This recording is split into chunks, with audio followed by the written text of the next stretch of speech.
Okay people, I haven't done a video for about probably 5 or 6 weeks. I've been on holiday, been over in the UK doing some rides over there, and I've pretty much only just got back from there, and a bit of another holiday back here in Oz. So I now have, this is an update on my 50mm carbon clinchers that I'd got from AliExpress. Now, if you've seen the other videos, you know the problems I've had with them. Had to change the rear hub, change all the spokes front and back. The spokes were too short for the rim, and the rear hub had a lot of play in it. The centerpiece was quite a bit of play in there, so the bearings, or whatever it was, the ceramic bearings in there, were no good. So changed the rear hub, changed the spokes and changed the front spokes, but kept the front hub.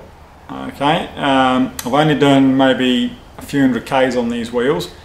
They were rubbing, even with the new hub in, they were still rubbing on the brake pads. There's a lot of flex in them. Now look, over the last few weeks I've been doing a lot of research online, been asking heaps of people with carbon wheels, all the rest of it, and all of them apparently flex. So once you get up to about 50mm, they're all going to flex, and flex quite a bit, to my surprise. I didn't realise that they would flex that much, but apparently they do. So I went out on a ride today with them, did about 36 Ks, only a short ride.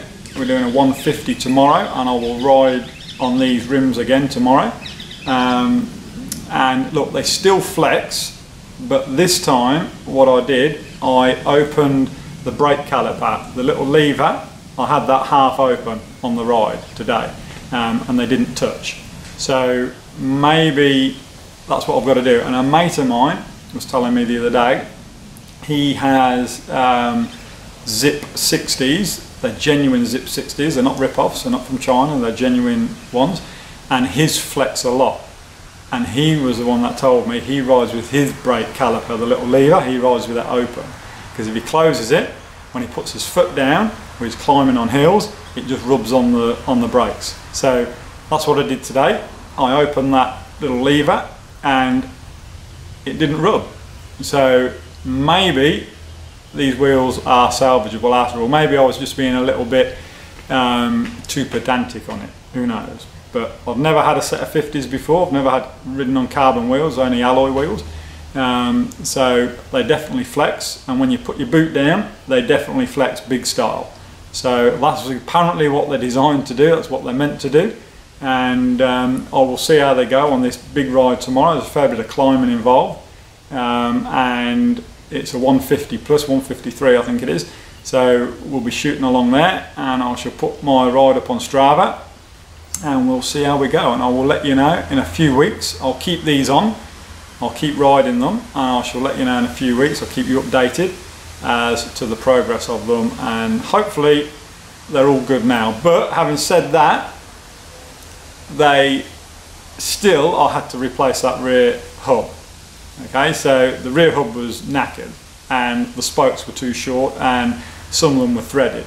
So the thread was actually gone, they were just twisting round. So, you know, still not ideal, and I do feel a lot safer on them now. I've got nice new spokes on both front and back, and a new rear hub. So what I would do, if you're going to buy these cheap wheels, maybe buy just the rims, get the decals you want on them, get the cheap rims sent over, and then build the wheel up yourself, or send them to a bike, a wheel specialist here or wherever you live, and maybe do it that way. And that way you'll get a good hub, and you'll get good spokes, and you're not going to be worrying about things breaking. So anyway, that's it at the minute. I shall keep you updated, and hopefully they keep going well.